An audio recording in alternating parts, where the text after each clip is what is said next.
Dispersion is weakness, concentration is power. Destruction is a scattering, preservation a uniting process. Things are useful and thoughts are powerful in the measure that their parts are strongly and intelligently concentrated. Purpose is highly concentrated thought. All the mental energies are directed to the attainment of an object, and obstacles which intervene between the thinker and the object are, one after another, broken down and overcome. Purpose is the keystone in the temple of achievement. It binds and holds together in complete whole that which would otherwise lie scattered and useless. Empty whims, ephemeral fancies, vague desires, and half-hearted resolutions have no place in purpose. In the sustained determination to accomplish, there is an invincible power which swallows up all inferior considerations and marches direct to victory. All successful men are men of purpose. They hold fast to an idea, a project, a plan, and will not let it go.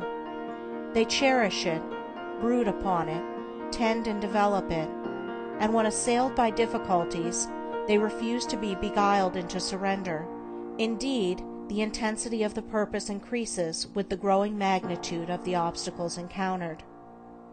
The men who have molded the destinies of humanity have been mighty men of purpose. Like the Roman laying his road, they have followed along a well-defined path and have refused to swerve aside even when torture and death confronted them. The great leaders of the race are the mental road makers, and mankind follows in the intellectual and spiritual paths which they have carved out and beaten. Great is the power of purpose. To know how great, let a man study it in the lives of those whose influence has shaped the ends of nations and directed the destinies of the world. In an Alexander, a Caesar, or a Napoleon, we see the power of purpose when it is directed in worldly and personal channels. In a Confucius, a Buddha, or a Christ, we perceive its vaster power when its course is along heavenly and impersonal paths. Purpose goes with intelligence. There are lesser and greater purposes according with degrees of intelligence. A great mind will always be great of purpose. A weak intelligence will be without purpose. A drifting mind argues a measure of undevelopment. What can resist an unshakable purpose? What can stand against it or turn it aside? Inert matter yields to a living force, and circumstance succumbs to the power of purpose. Truly the man of unlawful purpose will, in achieving his ends, destroy himself.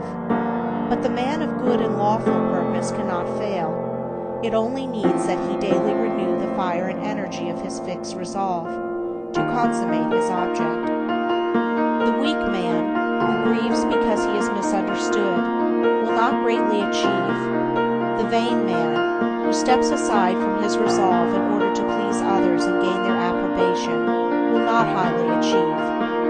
The double-minded man, who thinks to compromise his purpose, will fail.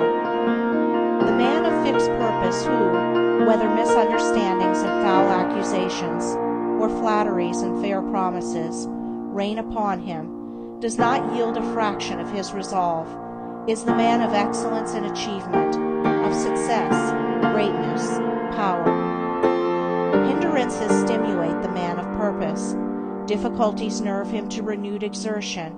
Mistakes, losses, pains do not subdue him, and failures are steps in the ladder of success, for he is ever conscious of the certainty of final achievement.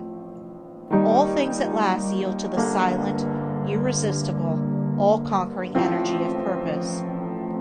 Out of the night that covers me, black as the pit from pole to pole, I thank whatever gods may be for my unconquerable soul. In the fell clutch of circumstance, I have not whined nor cried aloud. Under the bludgeoning of chance, my head is bloody but unbowed.